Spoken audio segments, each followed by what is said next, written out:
আজ থেকে প্রায় ১ মাস আগেই আমি এই নীলকণ্ঠ গাছটাকে আমার ছাদে বসিয়েছিলাম। আর এই ১ মাসের ভেতরে এই গাছে কি সুন্দর সুন্দর ফুল চলে এসছে। তো ভাই আজ আমি এই ছোট্ট নীলকণ্ঠ গাছটাকে একটা নতুন লুক দেব, কারণ এই গাছটা এতটাই পরিমাণে লতিয়ে গেছে যে ওই রডগুলোর ওপরেও এখন এর জায়গা হচ্ছিল না। তাই ভাবলাম ইউটিউবে এত এত ভিডিও দেখেছি আমি এর, তো একটা ট্রাই করাই যেতে পারে।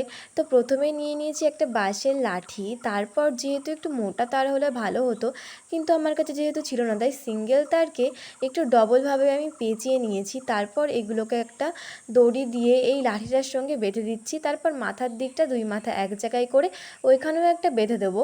যেহেতু সরু তার জন্য একটু ডিস্টার্ব হচ্ছিল আমার বাঁধতে, তারপরও কষ্টে কষ্টে আমি এটাকে বেঁধে দিলাম। তারপর এখন এই সমস্ত গাছকে দুটো ভাগে ভাগ করে নেব, কারণ দুটো ডালকে এদিক থেকে পেঁচিয়ে দেবো আর দুটো ডালকে ওদিক থেকে পেঁচিয়ে দেবো।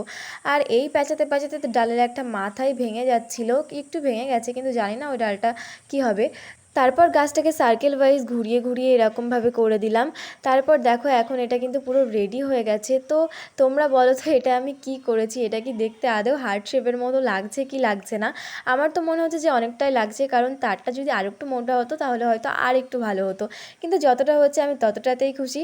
আর তোমরা জানিও এটা তোমাদের কাছে কেমন লেগেছে। গাছটা ঝোপালো হয়ে আরেকটু ফুল ফুটলে বেশি ভালো লাগবে। তো আজকের মতো চলি, বাই, দেখা হবে অন্য কোনো ভিডিওতে।